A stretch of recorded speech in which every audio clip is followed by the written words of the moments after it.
I know that bothers you, Mr. Pearl, talking about Bible, so forgive me for that. You much prefer I talk about porn or something like that, I'm sure. I know that the last part may offend you. Let me skip here. Rather, I'm sure they could shed some light, these books that you guys are all good with, on these 72 genders, because I'm sure that's what our kids are reading. And now, as for me, I'd like to go back to the old science. It was just a male and female. Thank you. Thank you for your comments. Next speaker, Samantha Hiller.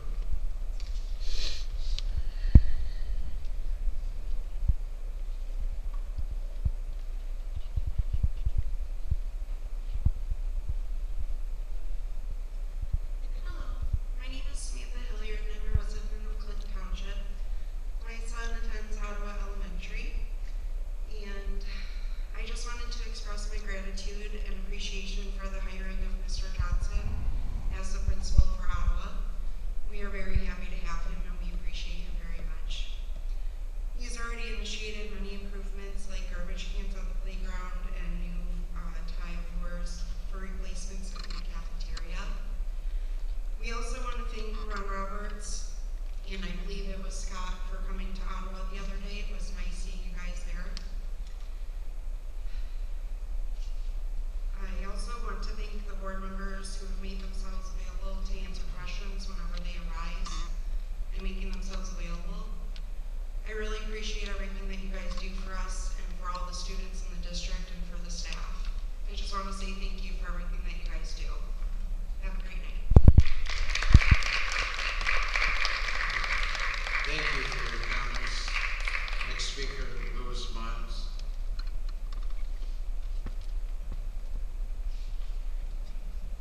Good evening, Mr. Chairman, members of the board, staff, community. I'm speaking this evening on the upcoming commencements at Dakota High School.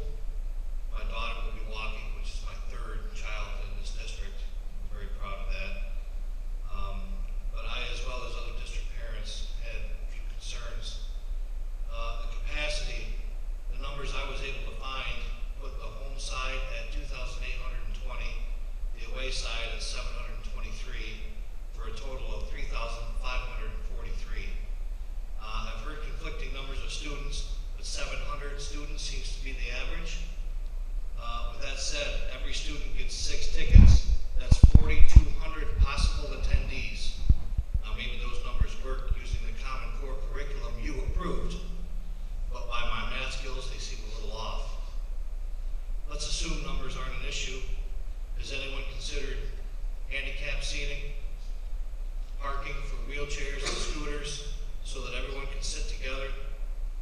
How about elderly people trying to walk up the bleachers? I mean, that's quite a feat for somebody in their 60s. Grandparents to walk up to sit in the top row of the bleachers, that's asking a lot. Doesn't seem to be living up to the inclusive term I always hear about. I mentioned scooter parking. What about car parking? Will people be forced to park at Seneca or adjacent subs and walk over? Again, what about the elderly? How about weather? If it rains, there may be umbrellas blocking line of sight. If the band is going to play their instruments, which are not cheap, will be soaked. The turf, which is by no means cheap either, as we all know, coming from these meetings, have heard the prices. Possibly getting damaged by shoes, chair legs, etc. What about worse weather like storms? I keep hearing there's a backup plan, but haven't seen it, haven't heard it, so you might understand my skepticism towards that. I searched for venues in Macomb County that had capacities of around 4,500.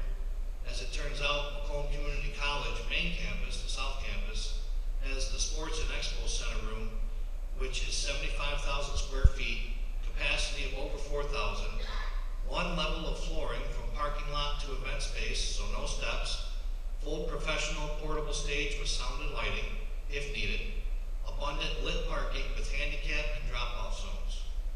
This is a local venue, and I think they would partner with the school district since they are in our community. I would hope that they would. Maybe we can get a deal on the price. Oh yeah, and another thing, it's indoors.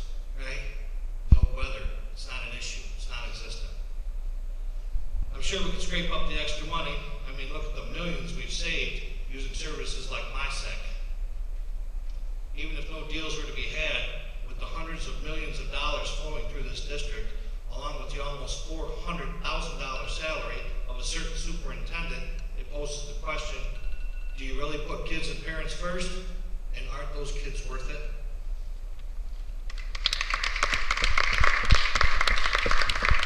Thank you for your comments. Next speaker.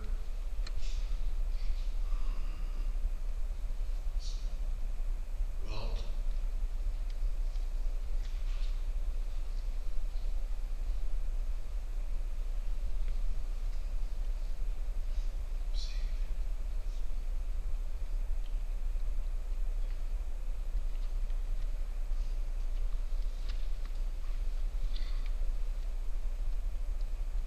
My name is Walt, and I have grandchildren in the public school system. I've been going over the process for reconsideration for the last couple of meetings on appropriate books for school libraries. Just to summarize, the two main things that came out of that were that there is basically no time limit on the reconsideration process. It seems to be endless. There is nothing in writing or anything on paper that says how long the process is supposed to take. It takes at least 6 full weeks without including any kind of holidays and any of the other maybe 7 or 8 other steps we have to take place too. So I don't think anybody can tell me how long this process is really going to take. The other thing was that the main thing was that the most emphatic preamble to your entire process states, no materials in question shall be removed from the circulation until a final decision has been made. So once again, I question you, what are we trying to protect here? The children, and what they get in the faces in the school books, or are we trying to protect the books? So I do have some solutions that we could consider, if you would mind. Number one, we restrict access to all books containing mature content, we can define that later, and require that parents must opt in if they wish to allow their children to be exposed to this mature content. Number two, the school board should implement a policy of rating books in the library with mature content and place into restricted access that should be based on the following criteria: containing sexually explicit content, violence, drug and alcohol use, intent to persuade children toward a particular point of view regarding controversial topics. Restricted access areas should also be segmented into sections based on age-appropriate content, and this of course excludes pornographic material. It should never be allowed. Librarians shall be responsible to segregate mature content books, label and file them into restricted access section, and to ensure access to only those students whose parents have opted in for their children.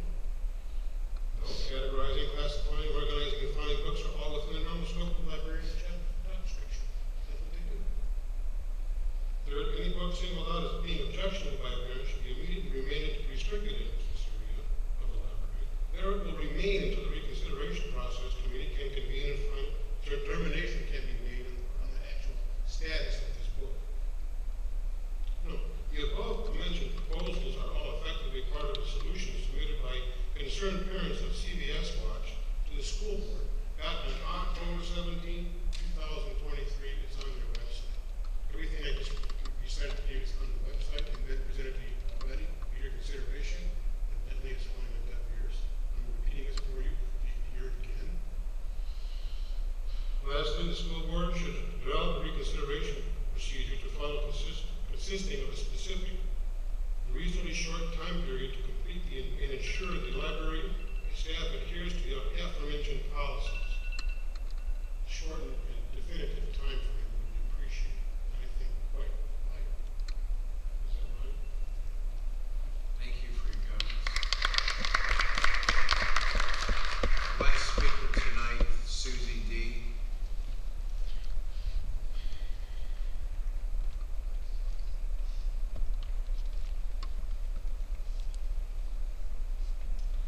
Hello.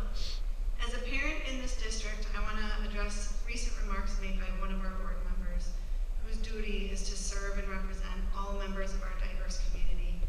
It troubles me to hear statements suggesting that pride stickers, symbols of inclusion and acceptance for LGBTQ+ individuals, somehow marginalize the majority of our students.